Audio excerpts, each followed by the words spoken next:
வெண்முரசு. முதற்கனல் 44. பகுதி 9. ஆழியின் ஆழம். வாசிப்பது சந்தீப். சித்ராவதில் இருந்து கிளம்பிய சிகண்டி 50 நாட்கள் நதிகளையும் கோதுமை வயல்களையும் தாண்டி திரிகர்கர்கள் ஆண்ட ஹம்சபுரம் வந்து சேர்ந்தான்.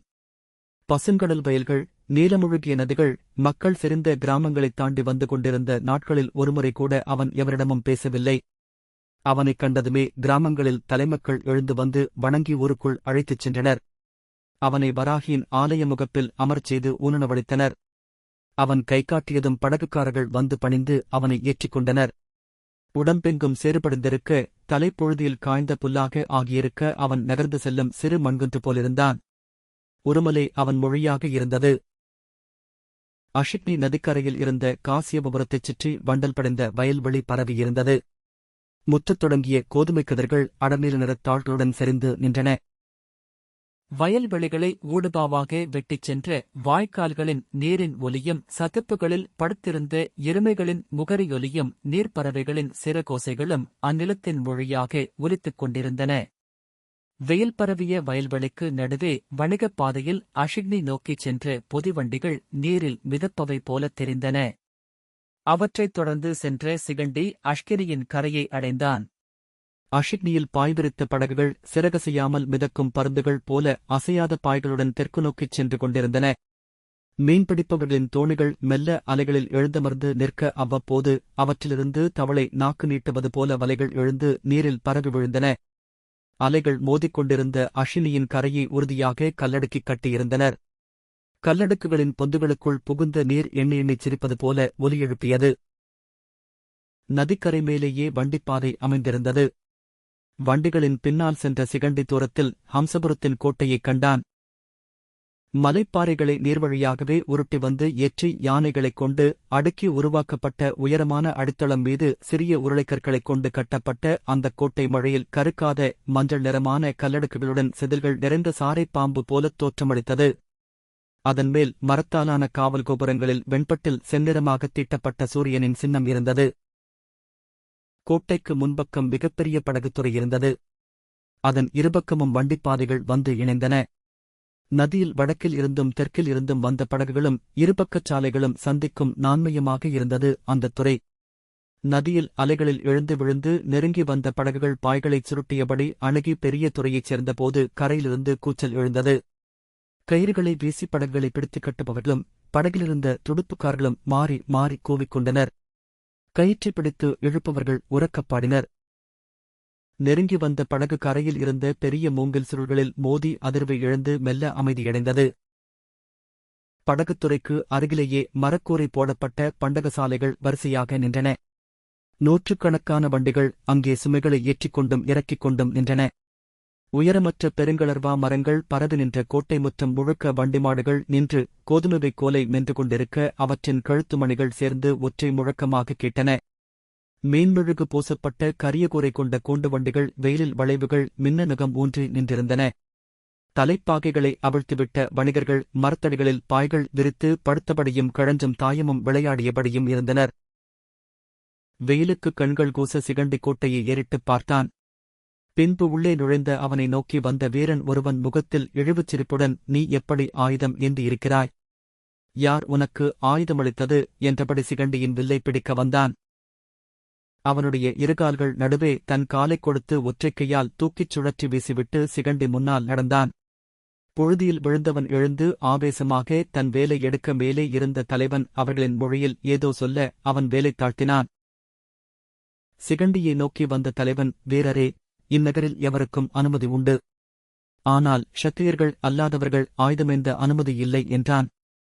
சிகண்டி, "எந்த ஷத்திரியனுக்காவது என் ஆயுதத்தை பிடுங்க முடிந்தால் அதைச் செய்யலாம்" என்றான். தலைவன் சிகண்டியின் கண்களைக் கூர்ந்து சில கணங்கள் நோக்கினான். "வீரரே, இனி இந்நகருக்குள் செல்வது தங்கள் விருப்பம். தங்களை எந்த ஷத்திரியன் கொன்றாலும் இந்நகரம் அதை அனுமதிக்கும்" என்றான். சிகண்டி ஒன்றும் பேசாமல் உள்ளே சென்றான். மொத்த நகரமும் களிமண் நிறத்தில் இருந்ததை சிகண்டி கண்டான். உயரமில்லாத சிறிய சதுரவடிவ கட்டடங்கள். அஷினியின் களிமண்ணை குழைத்துக் கட்டப்பட்டவை. கூரைகள் சாய்வாக இல்லாமல் சதுரமாக இருந்ததனால் அவை விதவிதமாக அடுக்கப்பட்ட பெட்டிகள் என்ற பிரமையை அளித்தன. சீரான நேர்கோடு போலச் சென்ற அகன்ற சாலைகளில் பெரும்பாலும் கோவேறு கழுதைகளில்தான் மக்கள் பயணம் செய்தனர். கழுதைகள் சிறிய பொதிகளுடன் சென்றன. அவையும் பொழுது நிறமாகவே இருந்தன. ஆனால் அதற்கு மாறாக மக்கள் சிவப்பு, நீலம், பச்சை, மஞ்சள் நிறங்களில் உடையணிந்து பெரிய பூக்கள் போல நடமாடினர். ஆண்கள் வண்ண உடைகள் அணிவதை சிகண்டி அங்குதான் முதல் முறையாக பார்த்தான். பல பகுதிகளாக பிரிந்து பிரிந்து சென்ற நகரமெங்கும் மக்கள் நெரிசலிட்டுக் கொண்டு நடமாடினர். நகரில் ஏன் அந்த நெரிசல் என்று சிகண்டி சற்று நேரம் கழித்து உணர்ந்தான். ஹம்சநகரம் அப்பகுதியில் இருந்த முக்கியமான வணிக மையம். அஷிக்னி நதியின் கரையில் இருந்த அத்தனை விவசாய கிராமங்களுக்கும் அப்பால் வறண்ட மலையடுக்குகளுக்குள் அமைந்திருந்த பல்லாயிரம் சிற்றூர்களுக்கும் அது ஒன்றே வெளியுலகம்.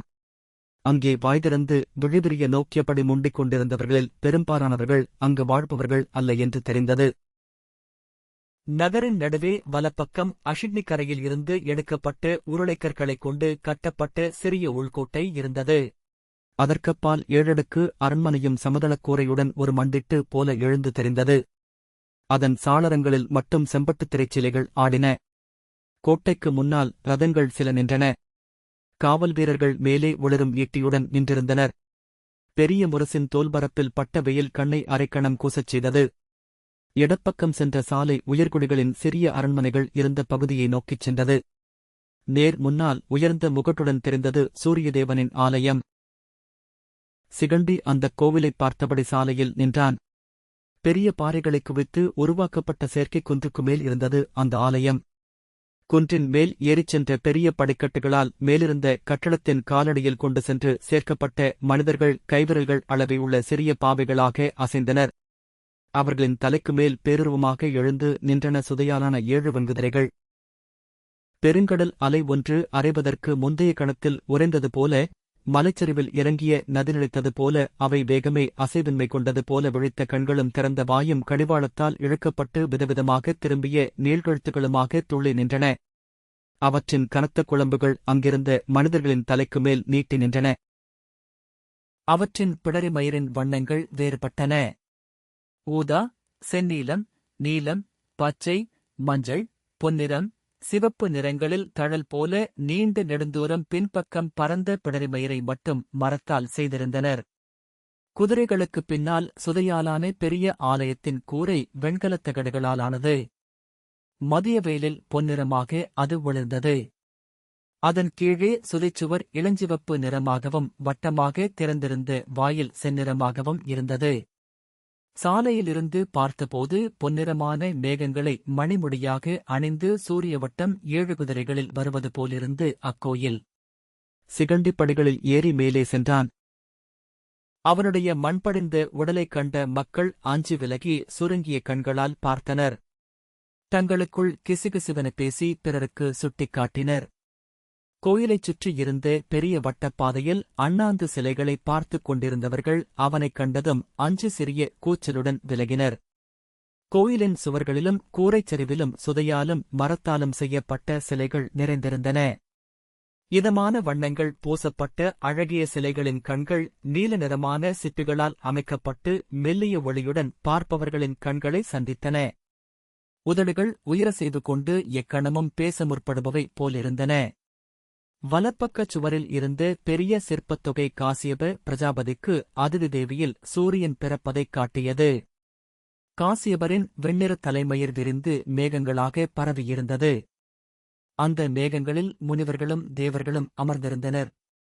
அவரது தலைக்குமேல் குனிந்து நோக்கி அருள் புரிந்தபடி பிரம்மனும் விஷ்ணுவும் பறந்து கொண்டிருந்தனர். காசியபரின் தாடி அருவி போல வெண்ணிறமாக கொட்டி கீழே வழிந்து 2 பக்கமும் அலைகளாக ஓடிக்கொண்டிருக்க அதில் நாகங்களும் மீன்களும் நீந்தின. அவரது உடல் பொன்னிறமானதாக இருந்தது. அவர் அருகே இருந்த தக்ஷனின் மகளாகிய அதிதிதேவி பெண்ணின் தலையும் தோள்களும் மார்பகங்களும் கொண்டிருந்தாள். இடைக்கு கீழே கரிய சுள்களாக அவளுடைய பாம்புடல் விரிந்திருக்க அதன்மேல்தான் காசியபர் அமர்ந்திருந்தார். ஒரு கையால் அவள் இடையைத் தழுவி மறுகையை விரித்து அதில் நீர்க்குடம் வைத்திருந்தார். அதிதியின் ஒரு கையில் தழல் இருந்தது. மறுகையில் அவள் குழந்தையான சூரியனை வைத்திருந்தாள். செந்தழல் மகுடம் அணிந்த பொன்னிற உடலுடன் சூரிய குழந்தை ஒரு கையால் ஒளிச்சின்னமும் மறு கையால் அருள் சின்னமும் காட்டி புன்னகை செய்தது. அதிதியின் மைந்தர்களான 12 ஆதித்தர்களும் அவர்களுக்கு இருபக்கமும் ஒளிமுத்திரையும் தழல்முடியுமாக நின்றனர். அவர்கள் காலடியில் அதிதி பெற்ற 12 ருத்தர்களும் நீல நிறமான உடலும் பறக்கும் செந்தழல் உடல்களுமாக வீற்றிருக்க மேலே 8 வசுக்களும் வெண்ணிற உடலும் நீல நிறமான கூந்தலுமாக பறந்து கொண்டிருந்தனர். ஆலயத்தின் பின்பக்கச் சுவரில் சூரியன் 12 கைகளுடன் அர்க்க வடிவில் செதுக்கப்பட்டிருந்தான். 7 வண்ணம் கொண்ட 7 குதிரைகள் அவன் ரதத்தை இழுத்தன. அது செந்தழல் வடிவமாக இருந்தது. தேர்முனையில் தேரோட்டியான அருணன் அமர்ந்திருந்தான்.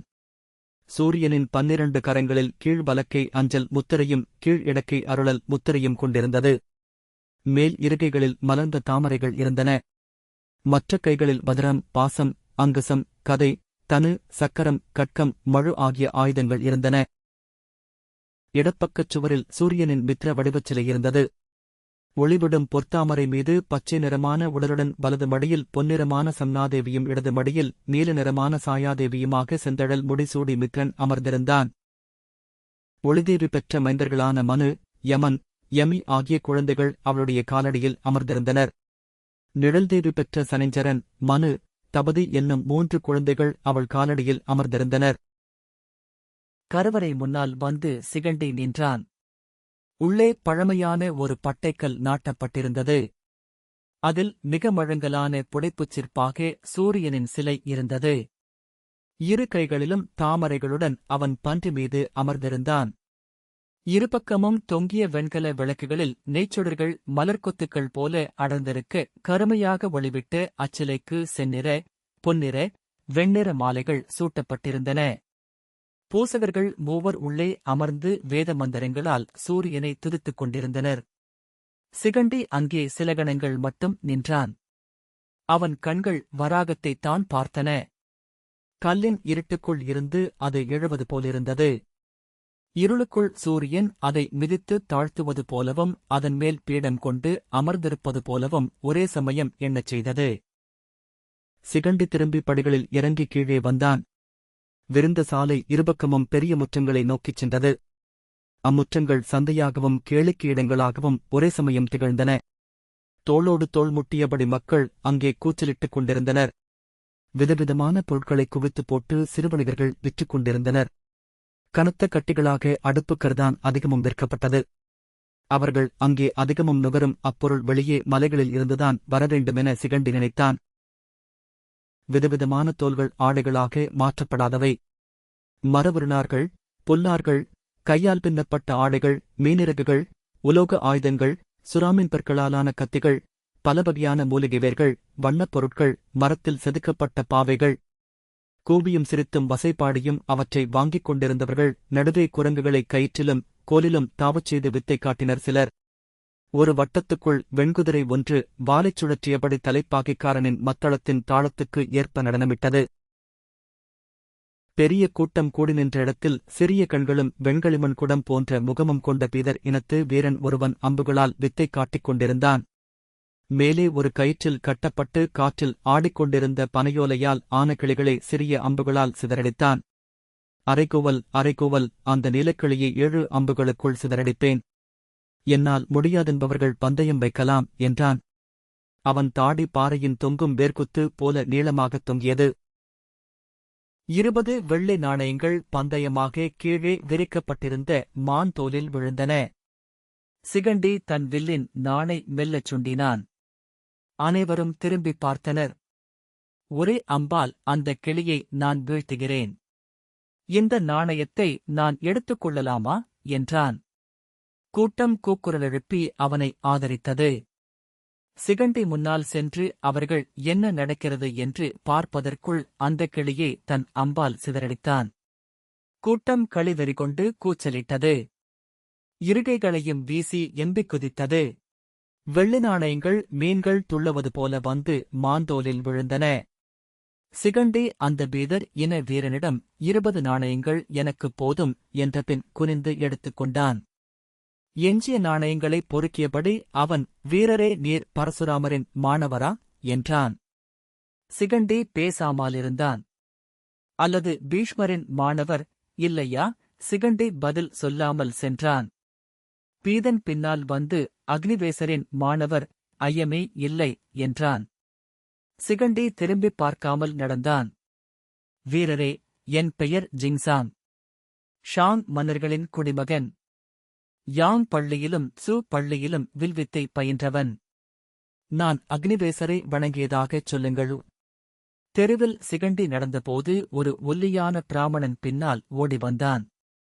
நான் கஸ்யப கோத்திரத்தவனான அக்னிவர்ணன் வீரரே. இங்கே வரும் மலைமக்களுக்கு நான் இந்நகரத்தைப் பற்றிச் சொல்கிறேன். நான் உங்களுக்கு அரிய தகவல்களைச் சொல்ல முடியும்.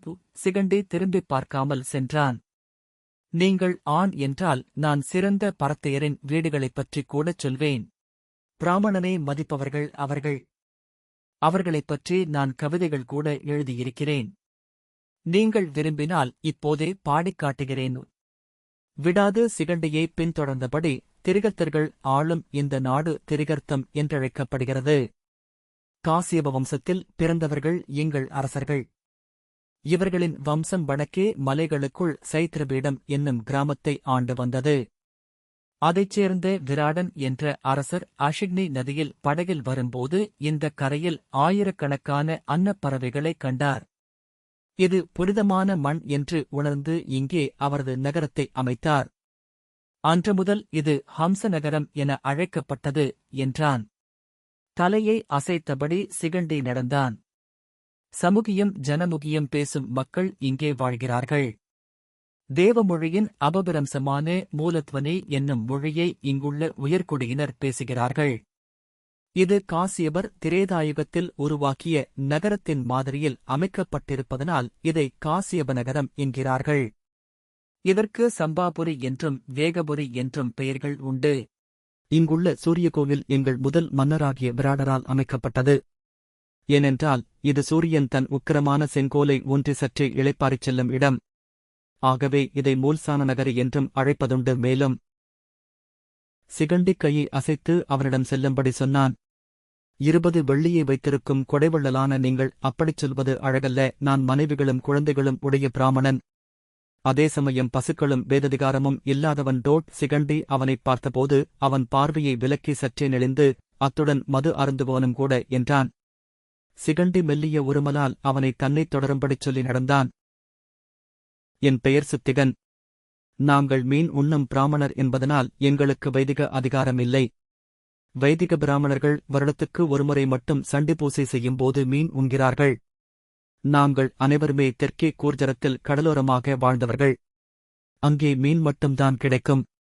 என் பெயரே கூட சிப்பி என்றுதான் பொருள்படுகிறது என்றபடி அவன் பின்னால் வந்தான். சிறந்த மதுவை உங்களுக்கு வாங்கித் தருவது என் பொறுப்பு வீரரே என்றான் சுத்திகன். இங்கே மலையோரத்து மக்கள் அந்தா என்ற மதுவை காய்ச்சுகிறார்கள்.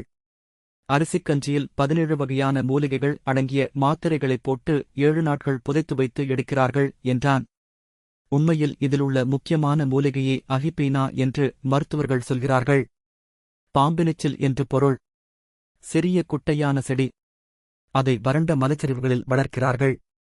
அதன் இலைகள் பூக்கானி எல்லாமே விஷம். நினைவை மறக்கச் செய்யும். அதை உடலில் செலுத்தியபின் நம் கையை நாமே வாளால் அறுத்துக் கொள்ளலாம். வலியே இருக்காது. அதன் இலைகளைத்தான் இந்த மதுவிலை போடுகிறார்கள். பெரிய பாதையில் இருந்து இறங்கிச் சென்ற இடுங்கிய படிகள் ஓர் ஓடைக்குள் சென்று சேர்ந்தன. அதன் வழியாகத்தான் நகரின் கழிவுநீர் முழுக்க நதியை நோக்கிச் சென்று கொண்டிருந்தது. நகருக்குள் புதைக்கப்பட்ட மண்குழாய்கள் வழியாகச் சேர்ந்த நீர் கருமையாக நாற்றத்துடன் சரிவுகளில் நுரைத்தபடி சென்றது. அந்த நீர்வழி நடமாடும் வழியாகவும் இருந்தது. அதன் கிளை ஒன்று ஒரு மரவீட்டுக்குள் சென்றது. அதை நெருங்கும்போதே உரத்த பேச்சொலிகளும் குழறுகளும் சிரிப்புகளும் கேட்டன. மரவீட்டுக்கு முன்பு கற்களிலும் தரையிலுமாக பலர் அமர்ந்து குடித்துக் கொண்டிருந்தனர். சிகண்டியைக் கண்டதும் 4 பேர் எழுந்து வந்தனர். அவனுடைய உடலைக் கூர்ந்து நோக்கிய ஒருவன், நீ நபும்சகம்தானே என்றான். சிகண்டி உருமல் ஒலி எழுப்பி அவனைத் தள்ளிவிட்டு அங்கே சென்று அமர்ந்தான். சுத்திகன் அங்கு பெரிய மரக்குடுவையில் புளித்து நுரைத்துக் கொண்டிருந்த வெண்திரவத்தை சுரைக்குப்பறை அகப்பையால் அள்ளி விதவிதமான குப்பரைக்கு வழிகளில் பரிமாறிக் கொண்டிருந்தவனிடம், அண்ணா, இவர் நம்மில் ஒருவர். ஆனால் 20 வெள்ளி நாணயங்களுக்கு சொந்தக்காரர். இவரை மகிழ்விக்க வேண்டியது நம் பொறுப்பு என்றான். ஒற்றைக்கண் கொண்டிருந்த அந்தக் கரிய பேருடல் மனிதன் மஞ்சள் நிறப்பற்களைக் காட்டி நகைத்துக் கொண்டு, முதலில் ஒரு குவளை அருந்தச் சொல் பிராமணனே, அதன்பின் 20 வெள்ளிக்கும் குடிப்பார். வெளியே சென்று மேலும் 20 வெள்ளிக்காக கொள்ளை அடிப்பார் என்றான். கூடி நின்ற அனைவரும் சிரித்தனர். இருவர் எழுந்து சிகண்டியை நெருங்கி ஆவலுடன் நின்றனர். சிகண்டி மொத்த நாணயத்தையும் எடுத்து அவன் முன் வைத்து மது என்றான். கூட்டம் உரக்கக் கூச்சலிட்டது. அனைவருமே குவளைகளுடன் நெருங்கி வந்தனர். கடம்பொழிப்புடனும் மூலிகைநடியுடனும் இருந்தது அது. வேரரே, இதற்கு கொலைகாரன் என்ற பெயர் வந்தது ஏன் தெரியுமா என்றான் சுத்திகன். சிகண்டி தலைகுனிந்தபடி குடித்தபடியே இருந்தான். அவனைச் சுற்றி பேச்சொலிகளும் சிரிப்பொலியும் முழங்கின. சற்று நேரத்தில் அத்தனை குரல்களும் நீருக்கு மேலே ஒலிப்பது போலவும் அழுத்தம் மிக்க ஆழத்தில் அவன் மூழ்கி அமர்ந்திருப்பதாகவும் தோன்றியது. சுத்திகன் அவனை குனிந்து நோக்கி ஏதோ கேட்டான். சிகண்டி உருமினான். அவன் மீண்டும் இருமுறை கேட்டபென்பதான் அவனுக்கு அச்சொற்கள் புரிந்தன. நீங்கள் உங்கள் எதிரியைத் தேடிச் செல்கிறீர்கள். அவனைக் கொல்வதாக வஞ்சனம் உரைத்திருக்கிறீர்கள் என்று சொன்னேன். நான் சொல்வது உண்மையா இல்லையா என்றான் சுத்திகன். சிகண்டி உருமலுடன் மீண்டும் குடித்தான். ஆம் என்கிறார் என்றான் சுத்திகன். வேரரே, நீங்கள் எங்கு செல்ல வேண்டும் என்று ஒருவன் குனிந்து கேட்டான். சிவந்து எரிந்த கண்களால் சிகண்டி நிமிர்ந்து நோக்கி என் எதிரி பாரதவர்ஷத்தின் மாபெரும் வீரர். அவரை ஒருவர் ஒரே ஒருமுறை வென்றிருக்கிறார். அவரைத் தேடிச் செல்கிறேன். என் எதிரியைப் பற்றி அவர்தான் எனக்குச் சொல்ல முடியும் என்றான். யார் அவர் என்று 4 பேர் குனிந்தனர். சிபிநாட்டின் பிதாமகராகிய அவர் பெயர் பால்ஹிகர் என்றான் சிகண்டி. இந்த வாசிப்பைக் கேட்டதற்கு நன்றி.